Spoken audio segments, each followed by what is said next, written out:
¿Qué tal? ¿Cómo les va? Buenas noches. Soy Maximiliano Espejel y les doy la bienvenida a esta mesa de análisis y debate político para hablar siempre de los temas más importantes de la agenda nacional. Hoy vamos a platicar acerca de la estrategia de seguridad que se está llevando a cabo en nuestro país. Vamos a analizarla paso por paso y caso por caso, sobre todo los últimos de los que hemos sido testigos en diferentes estados de la República Mexicana. Vamos a empezar con este porque a tan solo unos días de cumplir el primer año de su gobierno, el presidente de México, Andrés Manuel López Obrador, y la administración federal han enfrentado varios eventos de violencia.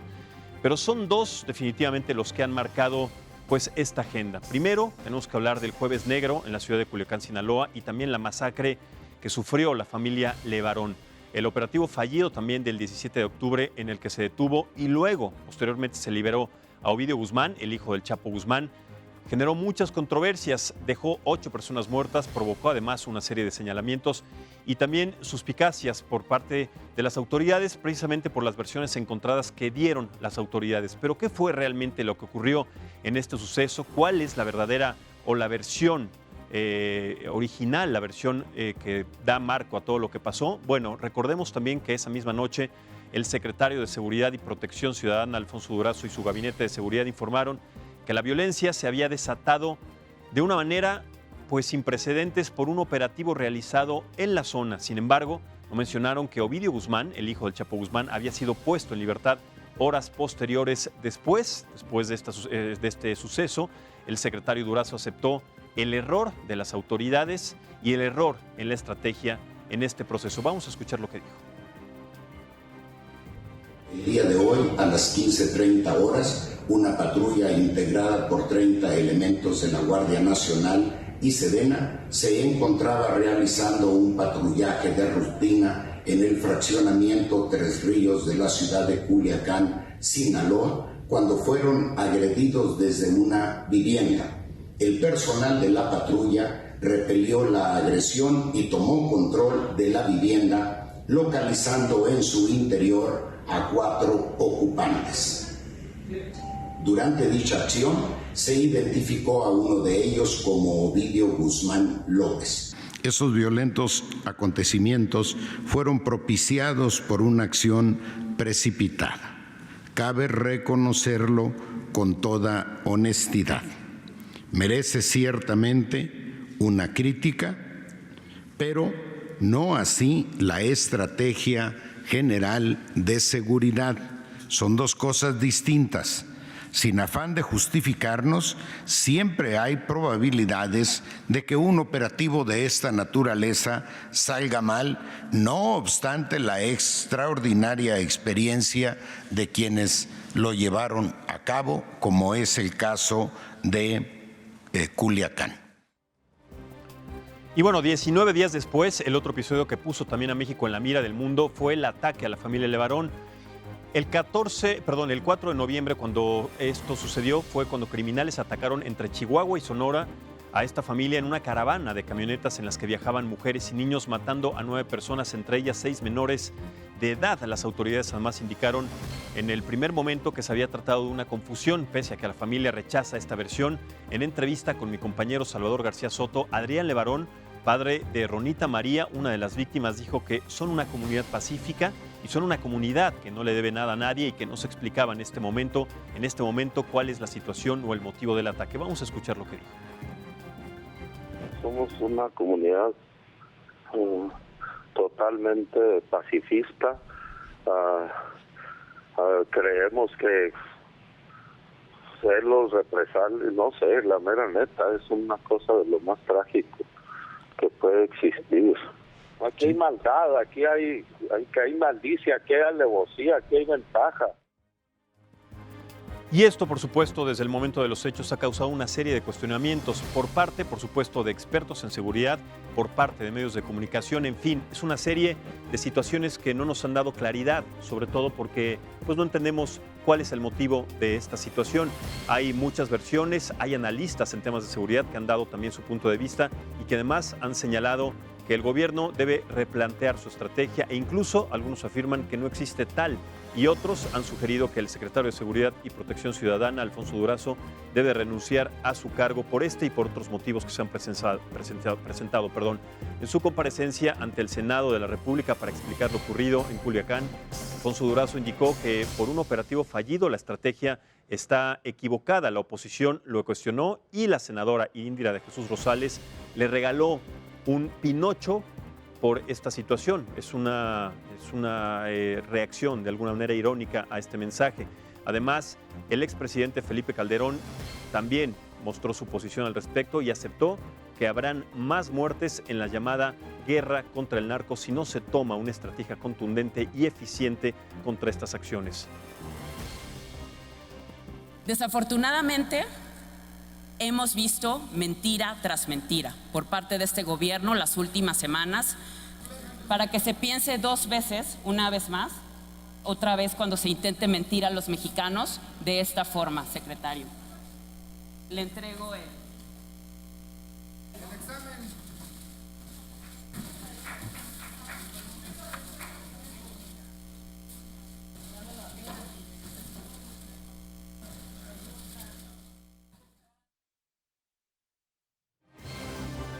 Bien, para analizar este tema, presento en la mesa de análisis y debate político primero Arturo Ávila Rosas. Él es experto en inteligencia y también presidente de Sherry Asociados. Muchísimas gracias y bienvenido, Arturo. Ávila. Al contrario, muchas gracias, Arturo. También está con nosotros Indira de Jesús Rosales, ella es senadora del PAN. También es importante conocer el punto de vista de la oposición al respecto de estos temas y sobre todo también de la estrategia de seguridad. Senadora, muchísimas gracias y bienvenida. Gracias a ti. Muchísimas gracias. También tengo que recalcar que estuvo invitado a esta mesa Jaime López Aranda, especialista en seguridad. Por alguna razón no quiso participar en esta mesa, era importante su punto de vista, pero dado y al respecto de pues, todas las situaciones en las que están involucradas diferentes actores, pues es importante siempre conocer el punto de vista. Esto es una mesa de debate, es una mesa en donde se analizan las situaciones que nos importan, nos interesan a todos, no solamente como medios de comunicación, sino como mexicanos y seres humanos, porque la seguridad también está en manos de las autoridades y no tenemos claridad. Y por supuesto también a la senadora por Morena, Lucía Mesa, fue invitada también a esta mesa de análisis y debate y también por alguna razón no aceptó participar, lo cual también pone en entredicho estas situaciones, no solamente porque pertenece a Morena, sino también porque parte también de la estrategia del presidente del gobierno federal tienen que ver con las decisiones que se tomen. Así que empecemos primero, senadora, acerca de lo que al respecto, y es a la vista de todos una situación sumamente delicada, lo que pasa en Guerrero, en Veracruz, en Michoacán, ahora en Culiacán, con la familia Levarón, etcétera. Son situaciones que ponen pues en un peldaño muy delgado, en tela de juicio, la estrategia que está tomando el gobierno de nuestro país. Como oposición, ¿cómo ven esta estrategia y qué es lo que ustedes consideran que se ha hecho mal o que se ha hecho bien en cuanto a lo que hemos visto hasta el momento? Claro que sí, Maximiliano. Creo que lo más lamentable, o creo que después de lo que está sucediendo a casi ya 12 meses de esta administración, es la probabilidad de que no haya estrategia. O sea, más allá de hablar de una estrategia fallida, pareciera que hay tiros al aire, pareciera que hay una acción y hay una reacción que no tiene congruencia una con la otra. Tenemos que decir que nosotros en el Senado de la República, a pesar de ser oposición, cuando el presidente nos pidió aprobar la Guardia Nacional, nos dijo que iba a ser la herramienta que iba a tener este gobierno para erradicar la violencia, para erradicar la inseguridad y al crimen organizado. Y desafortunadamente nosotros aprobamos la Guardia Nacional. ¿Y dónde está la Guardia Nacional, Maximiliano? Bueno, hay 16,000 elementos en la frontera sur de nuestro país controlando la migración, porque además también fue una petición muy concreta del gobierno de los Estados Unidos para que no se fijaran ciertos aranceles para algunos productos, y eso ya le cambia justamente la estrategia o le cambia la postura de la Guardia Nacional. Totalmente, se supone que se iban a hacer labores de seguridad pública y en este momento no tenemos una idea real de cuántos elementos de la Guardia Nacional hay en cada entidad. Yo soy veracruzana. Tenemos un problema de inseguridad terrible y es el punto en el que no sabemos cuántos elementos hay de la Guardia Nacional realmente hay en Veracruz, en qué municipios están, y de la misma manera se encuentra absolutamente todo el país. Bueno, en Chihuahua y en Sonora, en este punto límite en donde sufrió la familia Levarón este atentado, platicando con senadores también, con colegas tuyos del PAN de diferentes partidos políticos, me decían que no existe un solo miembro de la Guardia Nacional en esa parte, porque como es tierra de nadie y porque además ahí es una zona en donde hay trasiego de drogas, está controlada por grupos criminales muy poderosos, pues simplemente no se van a meter, que lo controle quien pueda o quien quiera. Entonces eso también pone en una situación sumamente delicada a las personas que por alguna razón, en este caso la familia Levarón, pues hayan por accidente tratado de pasar por ahí, una familia en donde 6 menores de edad fueron lamentablemente asesinados de esa manera tan fría, ¿no? Entonces, pues si pasa en ese estado, ¿en cuántos otros estados no estará sucediendo lo mismo? Pero entonces, ¿cuál es la postura de la oposición? ¿Cuál es la estrategia, de alguna manera, de la oposición para exigir a las autoridades, al gobierno federal, que pues esto tiene que cambiar? Porque si no, vamos a seguir viendo repetidas situaciones y momentos como estos, ¿no? Mira, hemos sido nosotros muy enfáticos en pedir esta estrategia y definitivamente, sobre todo en el tema de ver resultados, porque creo que esta también es una administración que la gente votó porque nos dijeron que ellos sabían cómo pacificar al país. Porque ellos nos dijeron que a partir del 1 de diciembre del año pasado, básicamente ibas a poder dejar tu casa abierta, porque todo iba a transcurrir en absoluta calma. Y desafortunadamente, en los índices de violencia, las cifras del propio secretariado, estamos teniendo uno de los peores inicios de administración. Entonces, creo que el gran problema es que este gobierno no está aceptando que está fallando, que se tienen que replantear la estrategia.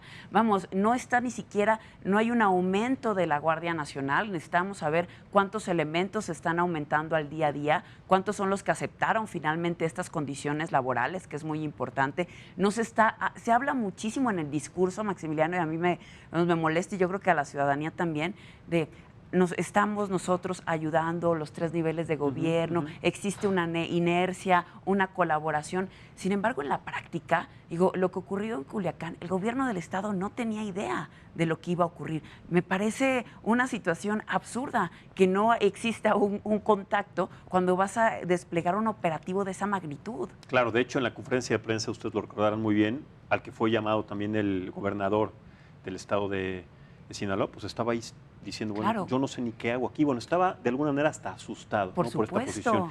Pero a mí lo que me llama la atención, Indira, es que planteas que no hay una estrategia. Cuando nosotros hacemos cualquier cosa, nos preparamos para un examen, no sé, vamos a jugar partido de fútbol, de ajedrez, lo que sea, nos preparamos primero generando una estrategia para enfrentar lo que se viene. Sabemos que una de las exigencias y de las demandas más álgidas de la sociedad, no en esta administración, sino en diferentes administraciones, es la seguridad de la población. Ahora, Arturo, como experto en inteligencia y en estrategias de seguridad, ¿qué es lo que está pasando? O sea, porque de alguna manera el gobierno no acepta que hay un Estado fallido, que hay lugares en donde verdaderamente, y si lo decimos coloquialmente, es tierra de nadie. ¿Qué es lo que sucede y en cuanto a tu experiencia, qué es lo que está faltando para hacer? Mira, en cuanto al tema de inteligencia, yo creo que este país tiene más de año y medio de carecer de una inteligencia profesional. Los últimos meses del año pasado, todo se basó para estar con temas electorales y se descuidó muchísimo la parte de seguridad. Hoy en día, durante lo que va de este sexenio, con la falta de presupuestos oportunos, con una cantidad impresionante de tecnologías que no están trabajando al 100% por los diversos cambios que hay. Yo creo, comulgo con la idea de la senadora, que cuando se planteó la Guardia Nacional, para mí, a mí me dio mucho gusto. O sea, dije, probablemente encontremos la solución para esto. Lo veo demasiado lento. Es muy importante que estamos pasando por una primera etapa en la que los elementos de la Guardia Nacional vienen del Ejército, de la Marina y de Policía Federal. Ellos tienen, los militares tienen un muy buen adiestramiento, pero Policía Federal también. ¿Qué va a pasar con lo nuevo que están tratando de reclutar? Si no tienen una buena selección en exámenes de confianza, que se pueda llevar un criterio mucho más avanzado a lo que estamos acostumbrados en México a utilizar, un polígrafo que en otros países ya pasó a la historia, no vamos a terminar bien. Otro de los puntos importantes es la profesionalización, la capacitación. Existen muchísimos programas de capacitación que fueron dictados por el secretariado y no se llevan a cabo, o tan sencillo como esto. Como por ejemplo, ¿cuáles? Mira, Arturo? específicamente a mí me tocó la tristeza de ver en la administración anterior que estábamos con el nuevo sistema penal acusatorio Sí. y en un auditorio alrededor de 300 policías, después de haber cumplido 2 turnos de trabajar, empiezan a capacitarlos, todos estaban dormidos. Y tan sencillo como que se firma, los señores ya fueron capacitados, el proveedor ya cobró, y ese es algo. Yo me he puesto a pensar, a mí me preocupa que los presupuestos de este año no hayan salido a tiempo, pero también creo que hubo muchos abusos en otras administraciones. Tienes razón, que tal vez no haya salido a tiempo, pero ¿qué pasa con el paquete económico para el próximo año, sobre todo tomando en cuenta las medidas de seguridad? O sea, ya tendría que haber tiempo y sobre todo haber hecho un balance sobre lo que es más importante y prioritario para poder establecer ciertos criterios y brindar con presupuesto la seguridad que se necesita, ¿no? Mira, yo creo que necesitamos el presupuesto tiene que ser oportuno, no como en otros años que cuando nos iba mal nos llegaba en mayo. Yo siento que este presupuesto tiene que llegar de inmediato. Los índices de criminalidad nos rebasan con creces y es increíble que no exista ni siquiera la capacitación mínima para un policía. Son contados los estados, los municipios que están haciendo esfuerzos de todos los partidos. Yo tengo un caso muy importante que compartir. A mí me tocó vivir muy de cerca hace 10 años en Baja California Norte, cuando Baja California Norte era tierra de nadie, cuando teníamos secuestros todos los días, y lo mismo pasaba en Ciudad Juárez. Ciudad Juárez, Tijuana se convirtió en una parte de las ciudades más peligrosas, claro. Y se logró combatir todo esto. Lamentablemente volvió a caer. Pero ¿cuál fue la estrategia que se siguió? Hubo una cabeza de un general que era el general responsable de la zona militar, de la segunda zona militar en Tijuana, y sin estar bajo su cargo las diferentes autoridades policíacas, todos siguieron una misma línea. Esto hizo que funcionara. Lo mismo pasó en esa época en Ciudad Juárez, después en Nuevo León. ¿Y qué resultado tuvimos? Después de 4 o 5 años se volvieron a contaminar. Hoy vemos Ciudad Juárez, es increíble lo que está pasando. El mismo Tijuana. Hoy algo que nos ha pasado, ya nos acostumbramos a la violencia. Yo recuerdo el primer día que vi en un diario una persona sin cabeza, descabezado. O sea, fue algo impresionante. Hoy en día lo vemos todos los días.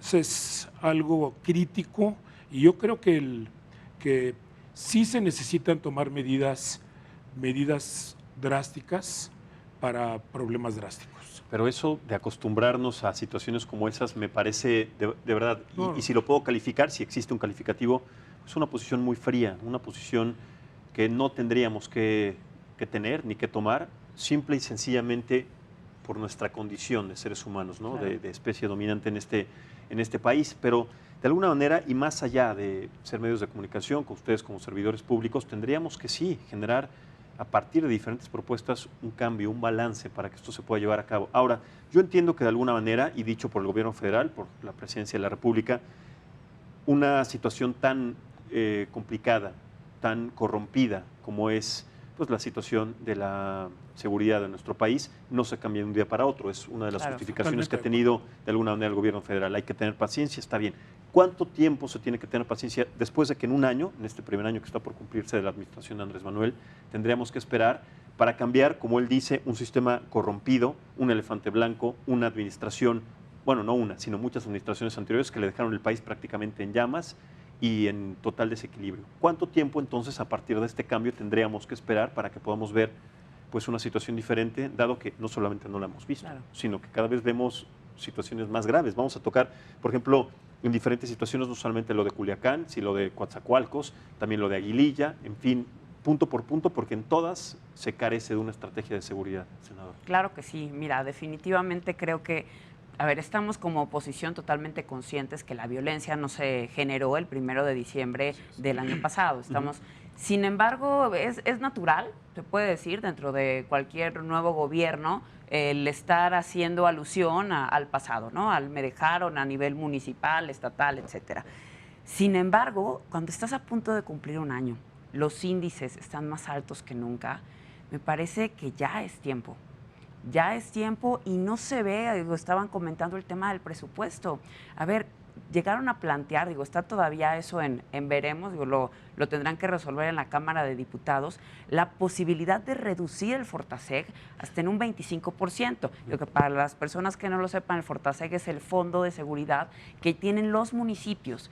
Entonces, tú hablas en el discurso de que no, incluso hemos escuchado que no es solo responsabilidad de la Federación. Sin embargo, si el municipio no tiene el recurso suficiente, que son finalmente el primer contacto, es la policía de proximidad finalmente para el ciudadano, si no tienen el presupuesto para realizarlo, va a ser imposible que el municipio se haga cargo de este tipo de tareas. O sea, entonces estamos viendo que se confunde la austeridad, se cae en una ineficiencia. Yo estoy de acuerdo en que haya recortes del presupuesto en áreas que había excesos, seguramente había excesos.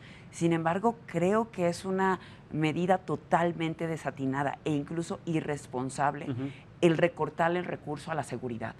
Ahora, senadora, ¿existe la posibilidad de que sí, con presupuesto se genere el profesionalismo? O sea, tomando en cuenta las palabras de Arturo, o sea, si hay presupuesto tendría que ser profesional la Guardia Nacional, los miembros del Ejército, de las autoridades, de alguna manera, o si falta alguna estrategia y también una capacitación porque les pueden pagar, puede haber presupuesto, claro, pero si no hay voluntad, si no hay de alguna manera también alguien, una organización, una dependencia que capacite, sobre todo personas que tengan esa metodología para capacitar a los miles de elementos, no solamente de la Guardia Nacional, ahora la ex Policía Federal, bueno, la desaparecida Policía Federal, a las policías municipales, que son las que más corrompidas están en cada uno de los municipios, pues ¿qué podemos esperar? O sea, si de alguna manera el próximo año sí se delimita o sí se establece un presupuesto para la seguridad pública, pero no existe la capacidad y sobre todo el profesionalismo, como lo marca Arturo, pues seguiremos en lo mismo. Entonces no se trataría tampoco de un tema de presupuesto, ¿no? ¿O qué a ver, son varios temas. De inicio estamos hablando del presupuesto porque está recortado y definitivamente a los presidentes municipales no les alcanza, punto, así de sencillo. Y segundo, efectivamente, es necesario marcar una estrategia. A ver, dentro de los lineamientos de la Guardia Nacional, las leyes secundarias que aprobamos en el Senado, establece que absolutamente todos los elementos de la Guardia Nacional necesitan o es obligación recibir un adiestramiento especial como si fueran policías. ¿Por qué? Porque no es lo mismo el entrenamiento que son de primer nivel, la Marina y el Ejército, al que tiene la policía, porque son labores muy distintas, la defensa nacional a la seguridad pública, ¿no? No podemos estar hablando de lo mismo. Entonces, pareciera, en verdad, que todas las leyes secundarias de la Guardia Nacional no hubieran sido aprobadas. Pareciera que hubiera una inexistencia de reglamento para la Guardia Nacional, cuando sí se aprobó. Entonces, eso es muy lamentable. Se necesita definitivamente seguir una línea, una estrategia, el que también las policías estatales, los gobernadores puedan tener presupuesto para decirnos de qué manera van paulatinamente aumentando el número de elementos para que podamos llegar al número ideal en cada municipio, en cada estado y finalmente, obviamente, en todo el país. Creo que lo que estamos viendo, a partir del Jueves Negro, muchas personas, el gobierno federal dice, ya aceptamos nuestro error, ¿no? Ya supérenlo, por decirlo de alguna forma. Sin embargo, hay un antes y un después. Claro, a ver, qué bueno que dices eso, porque el Jueves Negro sí marcó un antes y un después, pero un antes también si hablamos del caso concretamente de Aguililla, en Michoacán, en donde policías estatales fueron emboscados por una organización criminal, murieron 13 de esos elementos, 4 civiles más resultaron heridos. Después se mandó también a parte del Ejército para tratar de salvaguardar esta zona. No hubo de alguna manera una seguridad, pero también Silvano Aureoles, el gobernador del estado, informó que ya había algunos detenidos, pero se informó que había unos detenidos, pero no se siguió una línea de investigación. No sabemos estos detenidos a qué organización criminal pertenecen, si verdaderamente perpetraron este ataque. O sea, se queda de alguna manera la investigación y sobre todo la Colgando. conferencia de prensa, o sí, como colgado, volando. Entonces, si dicen esto, si dicen, bueno, ya detuvimos, como en el caso de la familia Levarón, hay 3 implicados, bueno, y luego, y con eso ya se resolvió. Estas Si personas fue un error, no fue un error, si iban por ellos. Es tal cual. A ver, sigue habiendo una incógnita gigantesca en cada uno de estos casos, ¿no? Una incógnita, y que ¿sabes qué es lo peor? Que ya cayó en la mentira. O sea, a ver, el caso Culiacán es gravísimo. ¿Cómo pasas de decir que era un patrullaje de rutina a 48 horas después resulta que había una orden de extradición? O sea, me parece gravísimo. Sí, claro. O sea, es como querer jugar con la inteligencia de los mexicanos. Que de alguna manera creo que, y si me lo preguntan a título personal, creo que se está jugando con la inteligencia de los mexicanos, porque después de una versión viene otra, viene otro caso, después, como una especie de desviación de la atención de estas situaciones, viene también el arropamiento a Evo Morales, un personaje sumamente pues polémico.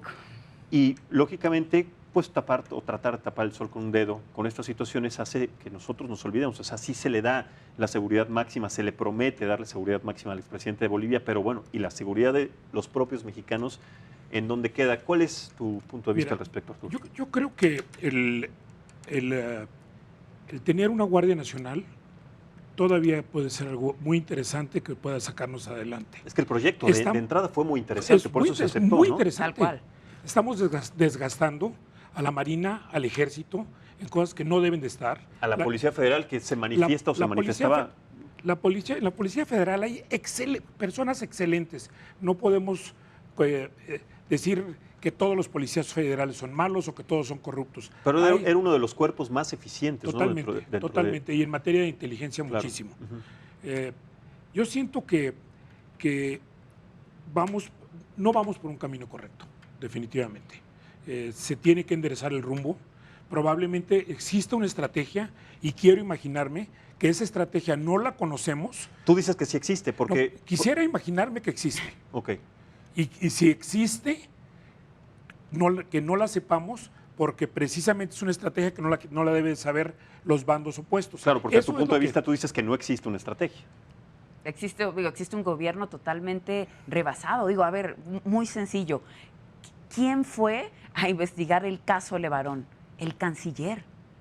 Perdón, ¿qué hace el canciller en terreno investigando o dándole explicaciones, la Marina, el Ejército, la Guardia Nacional? Después de una declaración que el FBI, el Buró de Investigación de los Estados Unidos, está también tomando en cuenta, también está, digamos que todos los datos recabados para participar, de alguna manera participar y ayudar también las autoridades mexicanas para tratar de esclarecer este caso. Pero son agentes que no vienen armados, están participando también para tratarlo de esclarecer, pero todavía no tenemos contundencia al respecto, ¿no?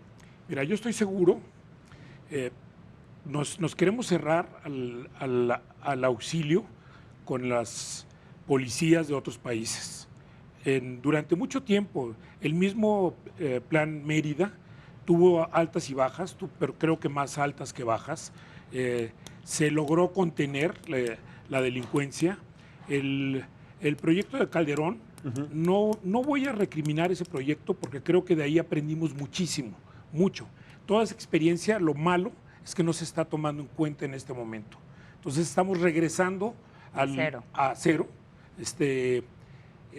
Y insisto, si no estamos bien capacitados, si no hay una excelente selección, si no se les infunden valores a nuestros policías, esto no va a funcionar. Sí podemos hacerlo, se puede hacer. Al principio preguntabas en qué tiempo. Yo creo que cuando menos un par de generaciones, pero tenemos que empezar ya. Un par de generaciones una generación son 10 años, establecido 10 años, estamos hablando de 20 años. Sí. Pero bueno, en 20 años pueden pasar muchas cosas. Ve lo que ha pasado en Colombia. Sí. Sí, se tiene que empezar a generar, a construir, suena de pronto idealista, pero a construir una cultura de la paz. Y el tema también es que, en ese tema, la política social de este gobierno no hay programas dirigidos a ello. Es un tema también educativo si esperamos que en 2 generaciones pudiéramos iniciar a cambiar. Sin embargo, lo único que escuchamos del presidente, pues es feliz, feliz, feliz. Pero más allá de hablando de generaciones, si hablamos de administraciones, de los procesos de administración y hacemos una introspección, porque tenemos que también ser autocríticos y saber cuál es el origen o cuál pudo haber sido el posible origen o lo que desató, lo que detonó esta violencia desmedida. Y tomando en cuenta también las acusaciones directas y sobre todo pues esta confrontación que existe entre el expresidente Felipe Calderón y Andrés Manuel López Obrador, todos estos dos dimes y diretes en los que se han visto envueltos. Se señala que la administración de Felipe Calderón fue la originaria, la que originó de alguna manera toda esta violencia por esta lucha que él empezó contra el crimen organizado. Sí.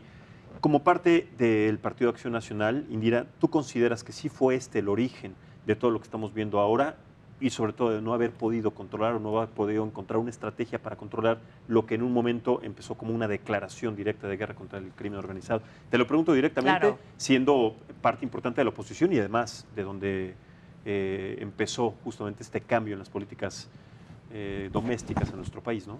A ver, de que existía el crimen organizado antes de Felipe Calderón, por supuesto que existía. Ha existido siempre, digo, sí, definitivamente. Lo único es que de alguna manera convivíamos con él. Y entonces Felipe Calderón inicia una estrategia totalmente frontal, digo, tal cual, y para algunos criticada. Sin embargo, me parece que tendríamos que estar aprendiendo muchísimo de esa estrategia. Pero es que a partir de ahí, de esa administración, corríjanme si me equivoco, fue cuando yo empecé a ver que los grados de inestabilidad y de inseguridad eran cada vez mayores, cada vez mayores. Las cifras de secuestro, de robo, de asesinatos, de feminicidios, en fin, de cualquier crimen se iban claro, por supuesto, aumentando. Digo, fue la respuesta finalmente a esta lucha, a este ataque frontal, digo, y se vio reflejado tal cual en el aumento de los índices. Sin embargo, creo que sí tendríamos que aprender que el Estado mexicano se impuso. O sea, el Estado mexicano tuvo una postura fuerte. Y lo que estamos viendo en este momento es un Estado mexicano totalmente rebasado. No creo que ningún criminal en este momento le pudiera tener un verdadero respeto al Estado. Bueno, no se lo tuvo que lo que vimos en Culiacán fue completamente desmedido. Exactamente, ¿no? Y al gabinete de seguridad. Que me parece que, vamos, tenemos que aprender de los errores, de lo bueno, de lo malo. Sin embargo, en este gobierno pareciera que todo lo que se hizo antes, absolutamente nada estuvo bien.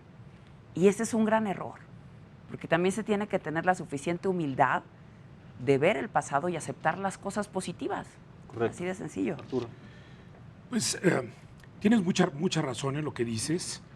Yo pienso que esto viene desde mucho antes, desde los años 70s, 80s, cuando se empieza a cambiar el tráfico de marihuana por cocaína que viene de Colombia y Bolivia. Uh-huh. Se empiezan a establecer nuevas rutas. En aquellos tiempos existían un par de cabezas criminales, que no se les llamaba cárteles, y creo que había un control de lo que estaba pasando en México. ¿Qué fue lo que desató? Sí, efectivamente, después de la estrategia de Calderón se desataron cifras impresionantes, pero yo creo que la delincuencia estaba en un estado de confort inimaginable, uh-huh, que al sentir una respuesta en contra de sus actos, pues obviamente vino toda esta efervescencia. ¿Qué otra cosa nos pasó después de la estrategia de Calderón? Se fragmentaron muchísimos cárteles, o los cárteles que había se fragmentaron en mini cárteles, y hoy en día, si me preguntas cuántos cárteles hay, no sé, es impresionante. Pues mira, los más importantes, el cártel Jalisco Nueva Generación, el cártel de Sinaloa, que es el más poderoso, sí, si no es de los más poderosos, también momento, de los más peligrosos exactamente en este momento, el cártel de Tláhuac, bueno, que son, sí, cárteles de alguna manera, pero son muchas, sí, organizaciones, son claro, muchas. Algunas sí ya reducidas, algunas fragmentadas, pero siguen habiendo muchas organizaciones dedicadas al comercio de la El problema de la fragmentación es que los delincuentes se acostumbran a vivir de una forma demasiado holgada, y cuando dejan de pertenecer a un grupo o dejan de ser cobijados o a la cabeza no va a estar disponible por algún tiempo, empiezan a cometer otros delitos, que ahí vienen los problemas de secuestro, los problemas de extorsión, y ahí algo importantísimo que yo no veo que se estén tomando acciones en este momento son los penales. Los penales, sin lugar a duda, son el mejor centro de capacitación para los criminales y no tenemos un gran centro de capacitación para los policías. Ese sí es un grave problema que tenemos. Y los directores de los penales completamente corrompidos, bueno, sobre todo en los últimos casos, en el caso de Culiacán, bueno, fue destituido, Claro. pero ¿de qué manera se fugaron 50 reos en ese momento tan dramático y tan delicado y además a plena luz del día, ¿no? Claro, ahí me parece que quedó totalmente denostada la falta de inteligencia, lo digo en el sentido táctico, por parte del propio Gabinete de Seguridad. Y el propio secretario dio a entender que el cártel ya sabía, ¿no? Vamos, ellos ya sabían, ya estaban listos para este operativo. Entonces se cae en una serie de contradicciones y situaciones muy lamentables, ¿no? Finalmente, claro, que en este momento no haya un orden de aprehensión en contra de Ovidio Guzmán por parte de las autoridades mexicanas, por favor, es una burla. Claro. Se dice que se sigue buscando a Ovidio Guzmán, pero por no la hay orden de extradición, sin claro, embargo, no por parte de la justicia mexicana. Pero claramente se ve que las estrategias son distintas y sobre todo las prioridades ahorita en cuanto a materia de seguridad son distintas. Son Senador, Evo Morales. Así es. Vamos a hacer una pausa, Arturo. Si les parece, hacemos una pausa muy breve para seguir platicando acerca de la estrategia de seguridad que el gobierno de la República Mexicana está estableciendo, si es que hay estrategias, lo que estamos debatiendo, sobre todo tomando en cuenta diferentes situaciones y diferentes hechos que han marcado esta falta de estrategia, como el caso de Culiacán, el caso de Aguililla, el caso de Coatzacoalcos, en fin, son muchísimos lugares y muchísimas situaciones las que han dejado muchas dudas al respecto. Vamos entonces a hacer esta pausa y continuamos en un momento aquí en esta mesa de análisis del Heraldo Televisión. Muchas gracias por continuar con nosotros en la señal del Heraldo Televisión. Estamos platicando en esta mesa de análisis y debate acerca de la estrategia en seguridad nacional que está llevando a cabo el gobierno de la República. Si es que hay estrategias, se está debatiendo que en algunos casos no hay una estrategia, o si la estrategia existe, no es la estrategia correcta para enfrentar al crimen organizado y a diferentes situaciones que han marcado a nuestro país en estos temas, el tema de Culiacán, el tema de Aguililla, el tema de Coatzacoalcos, en diferentes estados. O sea, no solamente es pues en los que nosotros conocíamos que la violencia estaba desmedida, sino que ya están uno de los estados también más lacerados y que no hemos tocado es el estado de Morelos, que parece que no hay un gobernador, no se presenta nunca, está más bien en eventos públicos, en eventos deportivos, y no hay quien gobierne también un estado que está a la libertad, de alguna manera, de los criminales. ¿Qué podemos pensar entonces, no solamente de estos estados, de alguna manera, si en el Senado de la República no hay comunicación? Yo lo que veo ahí, que es lo que me preocupa, es que no hay comunicación. Esto de entregar un muñeco, un Pinocho, de alguna manera a un personaje al que se le dice mentiroso, pues creo que más bien es una situación como para generar memes o burlas, o cosas que provocarían risa, pero no para hacer las cosas de alguna manera contundentes y serias, ¿no, Arturo? Así es. Mira, yo creo que hemos visto una deficiencia en la inteligencia en este momento. Es algo a lo que yo me dedico en lo personal. Tenemos en México excelentes, pero no tienes idea la capacidad de las personas que tenemos que pueden operar perfectamente la inteligencia de este país con los humans, la inteligencia humana que se ha trabajado en México durante muchísimo tiempo, y hoy en día la parte tecnológica, la parte de cyber nos ayudaría muchísimo. Todo lo que nos ha ocurrido es predecible sin ningún problema. Ya existen plataformas, muchísima información en la Big Data donde podemos estar enterados de qué es lo que está pasando. Yo pertenezco a un par de asociaciones de seguridad privada, una que asocia a personas, se llama ASIS, y otra asociación que agrupa empresas. En las dos asociaciones estamos dispuestos, hay gente que tiene 30, 40 años de experiencia en la seguridad, estamos dispuestos a compartir nuestra experiencia con quien sea, es importantísimo. Algo que me tocó también en Baja California, yo soy de Tijuana, me tocó vivirlo muy de cerca. Cuando estaba Tijuana, igual que en estos momentos, la iniciativa privada se volcó a ayudar al ejército. Se hicieron donativos, se hicieron muchas cosas, se cercioraron de que los recursos llegaran directamente a quien tenía que llegar. Yo creo que no soy un fan de este gobierno, ni tampoco un enemigo, ni mucho menos. Yo creo que debemos de sumar esfuerzos. Tampoco creo que estemos en un estado fallido y me chocaría que llegara a eso. A mí me gustaría tener un México donde mis nietos puedan salir, puedan jugar, y no tener que estar viviendo detrás de un vehículo blindado, cosas por el estilo. Sí estamos a tiempo de dar un cambio. El cambio se tiene que hacer iniciando con, como repito nuevamente, capacitación, una excelente reclutación del personal y mucha inteligencia, muchísima. Hoy en día están, y no vamos yo siento que se está satanizando con los problemas de infección, con el tema Pegasus, por ejemplo, y la gente piensa todo el mundo piensa que puede ser víctima de una infección de ese tipo. Una infección de ese tipo cuesta miles de dólares.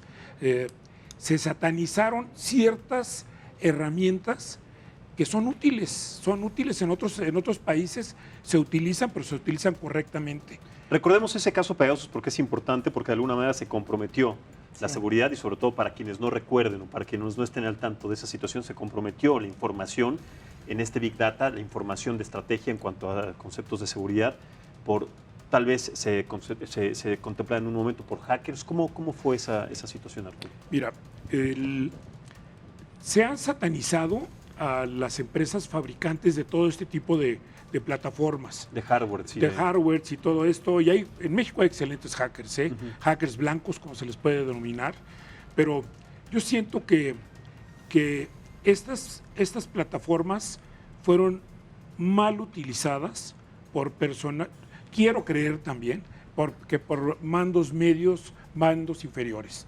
Es muy sencillo poder encontrar con los altos grados de corrupción que tenemos, poder pagar por una sábana, poder pagar por que te den información telefónica de alguna línea, y pues el poder reinfectar a alguien teniendo los medios es mucho más sencillo. Pues simplemente con la protección de datos, o sea, a lo que todos estamos expuestos, uno le da sus datos, no sé, a un seguro, y de alguna manera están llamando de todos lados porque no existe una política para verdadera protección. Una verdadera protección de datos. Ahora no me quiero ni imaginar, digo, en los Estados Unidos pasa en todos lados con lo que sucedió con el Russiagate, fue implicado inclusive Mark Zuckerberg, el presidente de Facebook, cuando todos los datos de las personas que formaban parte de esa red social fueron comprometidas para usarse y favorecer la campaña, en ese caso, del actual presidente de los Estados Unidos, en ese momento el entonces candidato que no se veía el más fuerte, por eso fue una sorpresa para todos.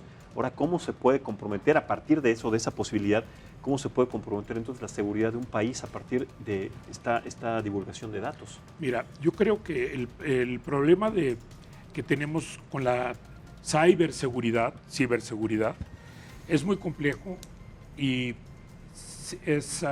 avanza en una forma impresionante. Sí tenemos en México gente suficientemente preparada para poder estar vigilantes de todo este tipo de ataques.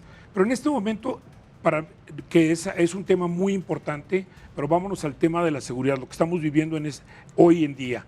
¿Por qué no utilizamos todas esas herramientas para poder atacar a los delincuentes? Hoy en día, con la Big Data, en cuestión de minutos, puedo saber la historia de una persona y no se hace. Y en Estados Unidos existía, creo que todavía se lleva a cabo, esta estrategia de poner agentes involucrados, infiltrados en estas organizaciones para que después fueran desmanteladas.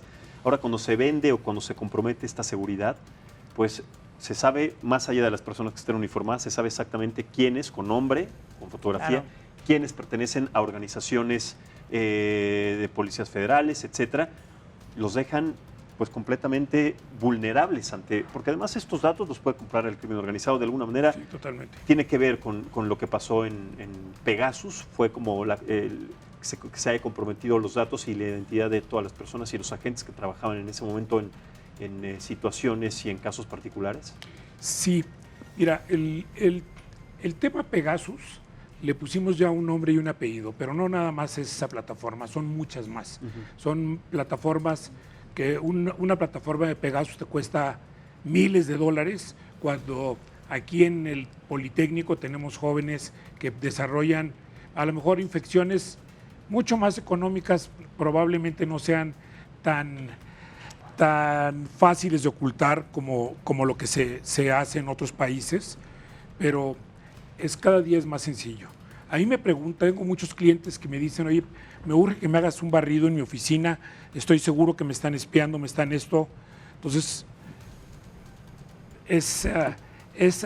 a veces hasta me da risa la situación, porque ya no nos preocupemos porque me pongan un micrófono, lo que sea. Sí, que está intervenido mi teléfono. Tu teléfono. Y tu teléfono hoy en día, o ya no tu teléfono, ya te puede intervenir en la nube. O sea, tus WhatsApp los agarran en la nube. Claro. Ya ni siquiera te vas a dar cuenta.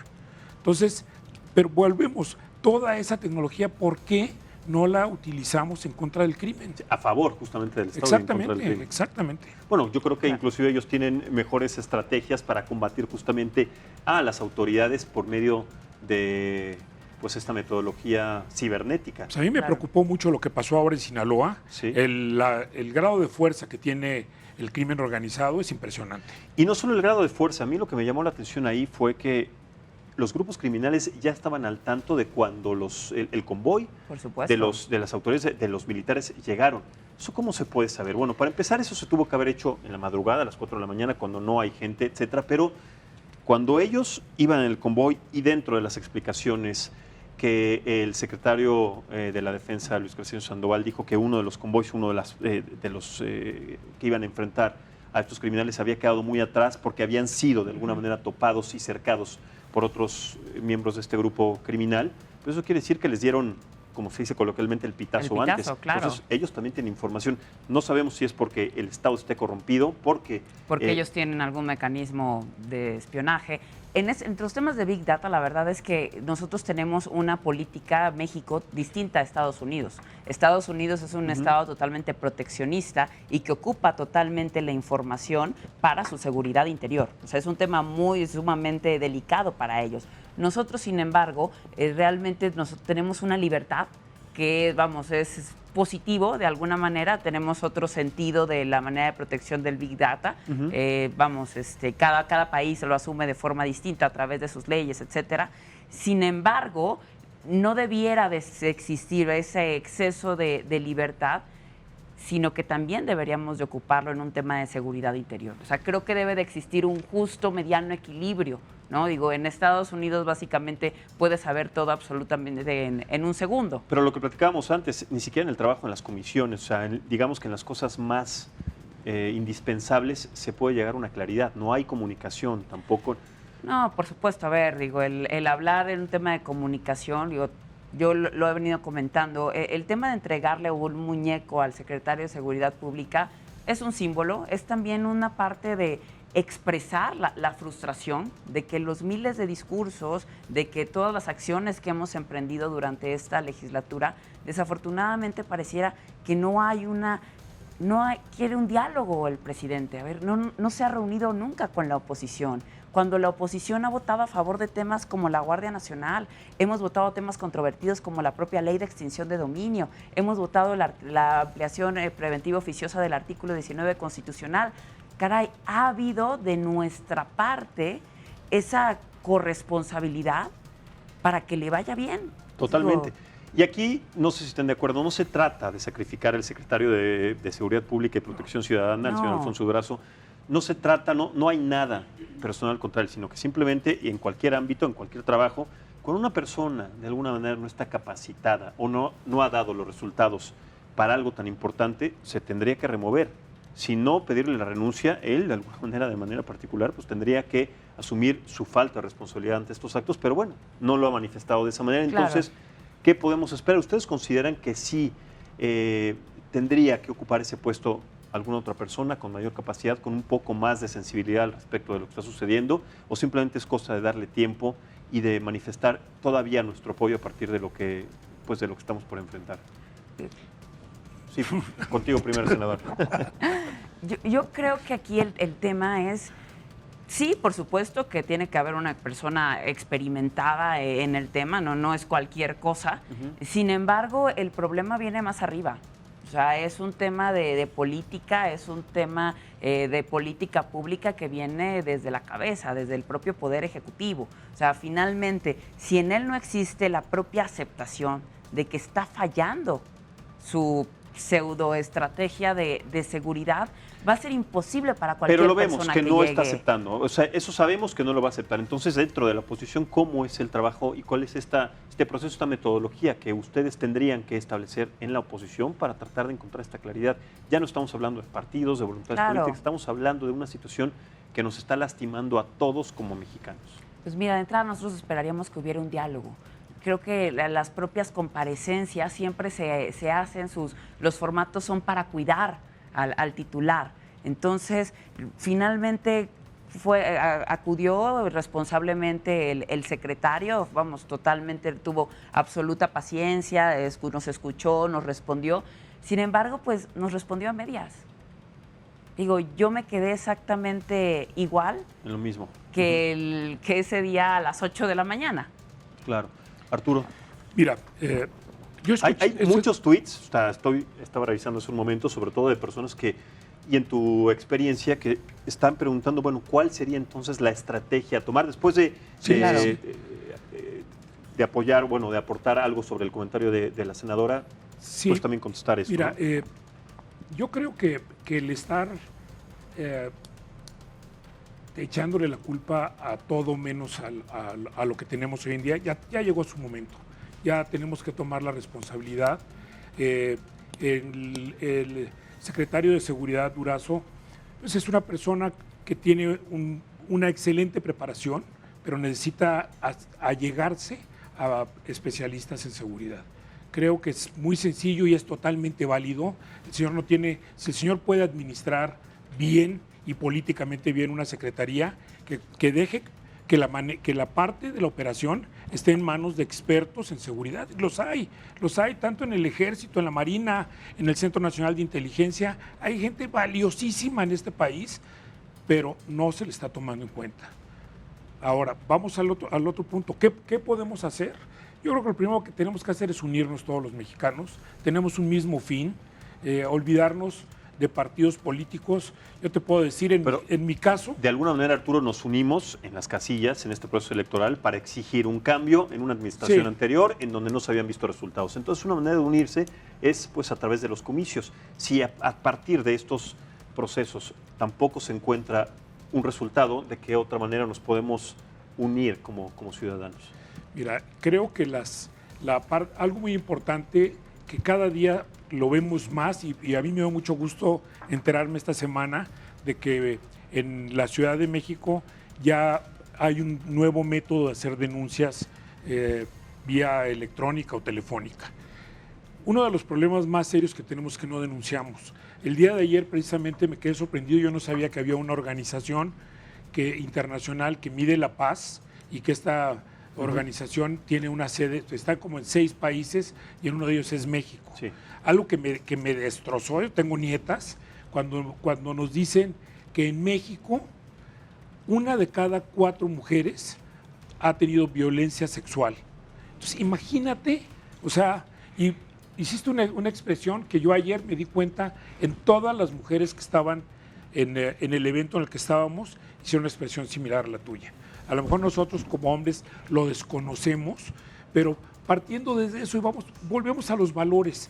Si no se inculcan valores en las escuelas, olvídate. Yo soy mucho mayor que ustedes y la clase de moral nosotros en la escuela era una clase que era tan importante como matemáticas o como geografía o cualquier otra. Hoy en día ya no hay clases de moral en las escuelas. Sí, moral, civismo, de alguna manera, Ética. educación, son de ética, exacto, son principios que se han perdido en la sociedad, en las escuelas. Creo que tendremos que empezar para generar esa conciencia a partir de las nuevas generaciones, pero sí, como servidores públicos, como especialistas, expertos en seguridad, tratarnos, en este caso, de acercar a quienes toman las decisiones para que se pueda hacer un cambio y también desde su postura senadora como oposición empezar a generar también pues una presión mucho más eficiente para que esto cambie. Pero bueno, son todavía muchos temas y sobre todo muchas aristas que se desprenden sobre estas situaciones que iremos tocando en su momento y esperemos que esto se tranquilice, esperemos, tenemos el deseo, Ojalá. pero bueno, ya veremos qué es lo que pasa. Muchísimas gracias, Indira, muchísimas gracias por estar aquí,